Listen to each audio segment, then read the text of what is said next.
స్త్రీ హార్మోన్ అనగానే మనకు ఈస్ట్రోజన్ గుర్తుకొస్తుంది. కానీ ఇది మగవారి ఆరోగ్యానికి కూడా కీలకమే. మగ హార్మోన్గా పిలుచుకునే టెస్టోస్టిరాన్ పురుషుల్లో ఎక్కువగా ఉండే మాట నిజమే అయినా కొద్ది మొత్తంలో ఈస్ట్రోజన్ కూడా ఉంటుంది.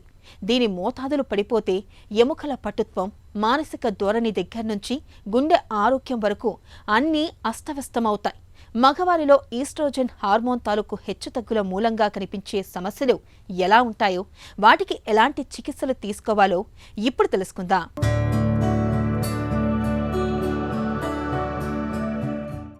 సాధారణంగా పురుషుల్లో ఈస్ట్రోజన్ మోతాదులు 10 నుంచి 40 pg/ml ఉంటే ఆరోగ్యకర స్థాయిలో ఉన్నట్లు భావిస్తారు. ఇవి తగ్గినా పెరిగినా సమస్యలకు దారితీస్తుంది. మగవారిలో వయసు మీద పడుతున్న కొద్దీ టెస్టోస్టిరాన్ తగ్గుతూ వస్తుంటుంది. అదే సమయంలో ఈస్ట్రోజన్ పెరుగుతుంటుంది. చాలా మందిలో ఇదేమీ ఇబ్బంది కలిగించదు. కానీ దీని మోతాదులు బాగా పెరిగితే వీర్యం ఉత్పత్తి నెమ్మదిస్తుంది. వీర్యం నాణ్యత కూడా తగ్గుతుంది. ఫలితంగా సంతానం కలగటంలో ఇబ్బందులు ఎదురవుతుంటాయి. ఈస్ట్రోజన్ ఎక్కువైతే రొమ్ము కణజాలం మామూలు కన్నా ఎక్కువగా పెరుగుతుంది. దీంతో మగవారికి రొమ్ములు వచ్చినట్టు అనిపిస్తుంది. అంతేకాదు స్తంభన లోపం, కుంగుబాటు వంటి సమస్యలు కూడా తలెత్తుతుంటాయి. ఇక ఈస్ట్రోజన్ హార్మోన్ మోతాదు తగ్గినప్పుడు శృంగారాసక్తి సన్నగిల్లుతుంది. అంగం సరిగా స్తంభించకపోవటం, స్తంభించినా ఎక్కువసేపు కొనసాగకపోవటం వంటి ఇబ్బందులు ఎదురవుతాయి. ఈస్ట్రోజన్ తగ్గటం వల్ల తరచూ మూడ్ మారటం, చిరాకు, ఆందోళన, దిగులు, నిరాశ, ఏకాగ్రత కుదరకపోవటం వంటి లక్షణాలు కనిపిస్తాయి.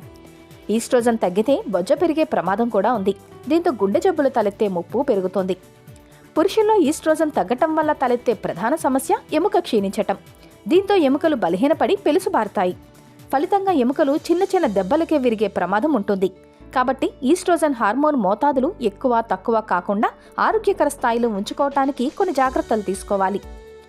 శరీరంలో కొవ్వు ఎక్కువ తక్కువ కాకుండా చూసుకోవాలి.